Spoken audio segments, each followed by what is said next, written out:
réside à Paris et exerce la profession de boulanger. À 23 ans, bien qu'un peu timide, Quentin est décidé à ne pas rester célibataire.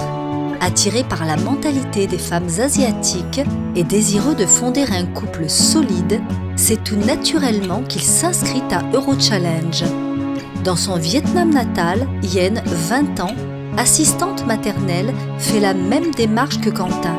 Souhaitant trouver un homme fidèle, gentleman et sobre, elle rencontre Quentin après une correspondance pleine de promesses. Des promesses tenues, puisque lorsque leurs regards se croisent, Quentin et Yen sont aussitôt transportés dans un autre monde où tendresse, confiance et projets en tout domaine sont enfin possibles. Aujourd'hui, Quentin et Yen sont des mariés heureux. Ensemble depuis maintenant 2 ans, ils sont impatients de concrétiser leur premier projet. Acheter une boulangerie pour travailler à 2. Bonjour, aujourd'hui nous sommes le 3 mars 2012. Nous sommes 41 boulevard Malesherbes à l'agence Eurochallenge de Paris et nous avons le plaisir de recevoir aujourd'hui des jeunes mariés. Et donc, est-ce que vous pouvez nous dire quel a été le motif de votre inscription à Eurochallenge? Tout simplement pour trouver l'amour. Oui. Surtout en fait à l'étranger, puisque bon, la mentalité aujourd'hui en France, elle a bien changé, je trouve. C'est mon avis perso, quoi. Et j'ai toujours adoré l'Asie. C'est vraiment un continent qui me tient beaucoup à cœur. Pourquoi avez-vous préféré épouser un Français plutôt qu'un Vietnamien?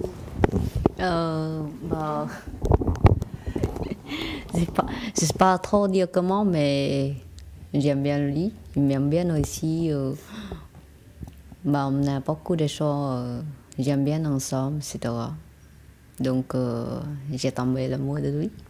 Et Quentin, est-ce que vous voyez une différence entre les jeunes filles françaises et les jeunes filles vietnamiennes, et en particulier, vous voyez une différence? Certaines différences, oui. Oui. Déjà, elles sont, comment dire, beaucoup plus vraies.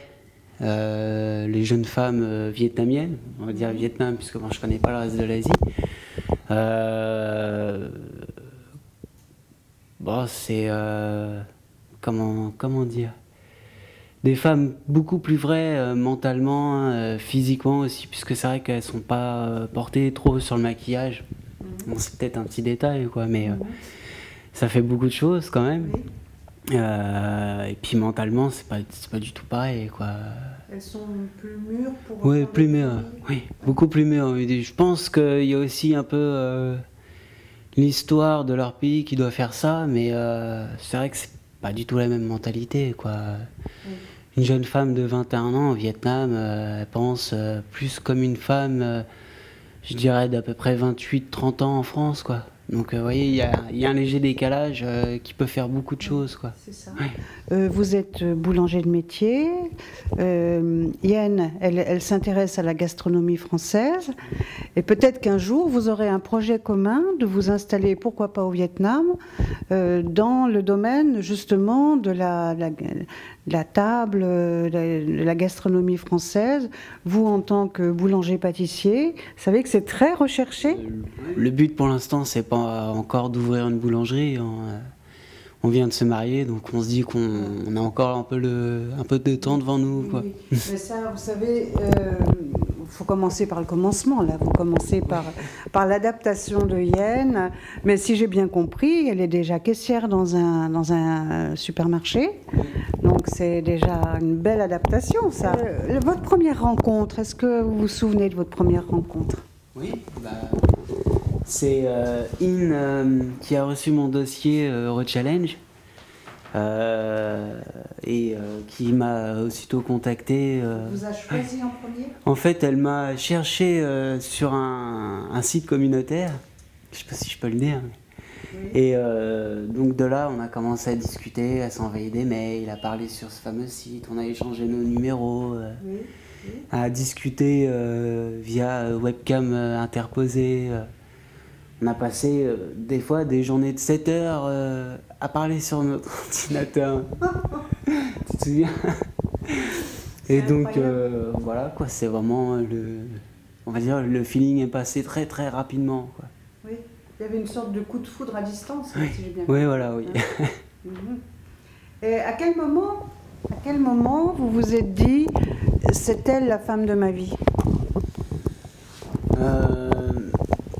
Ça a dû se faire au bout de, je sais plus exactement,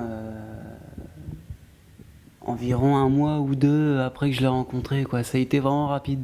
Ouais, ouais.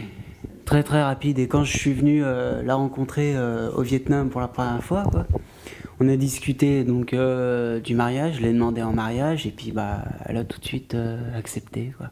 Ouais, on aimerait visiter un peu les États-Unis, la Chine et les pays du nord de l'Europe comme la Finlande, la Norvège, puisque ils adorent la neige. Cette année, la neige n'a pas assez pour faire le bonhomme de neige, quoi. J'ai touché, c'est tout. Elle apprend de moi, j'apprends d'elle. Bon, il y a des trucs sur lesquels on va dire on peut pas s'entendre. Par exemple, la musique, on n'est pas d'accord. Leur style de musique qu'ils écoutent, c'est pas... Et puis les films aussi. Mais sinon, à part ça, il n'y a rien de bien méchant. Non, le plus intéressant, c'est de lui faire goûter des plats, tout ce qui est de plus français, surtout. Bon, elle est intéressée par la gastronomie française. Et donc elle, de son côté, quand j'ai été au Vietnam pendant 1 an, m'a fait goûter pas mal de choses aussi. Ouais. Parce que, par exemple, le thé, bon, je connaissais déjà un peu, mais c'est vrai qu'en vivant là-bas, elle m'a appris vraiment ce que c'était, l'importance qu'ils attachent à cette fête. Et moi, je lui ai appris l'importance que nous, on attache plus à Noël, en fait. Sans nous, peut-être que ça ne se serait pas fait, peut-être sans nous. Bah, sûrement pas. Sûrement pas. C'est sûr. Hein. Parce qu'elle n'aurait jamais eu connaissance, même de mon existence, quoi. Et voilà, bien sûr. Donc, forcément... Vous faites un joli couple, en tout cas. Merci. Et puis, vous devez faire comme des envieux. Est-ce que vous avez des gars dans votre secteur qui sont malheureux, qui savent pas trop comment faire et qu'est-ce que vous leur diriez à ces gars-là? Bah, je leur dirais d'y aller, de foncer, quoi. Allez, courage, allez-y. Oui, bah oui.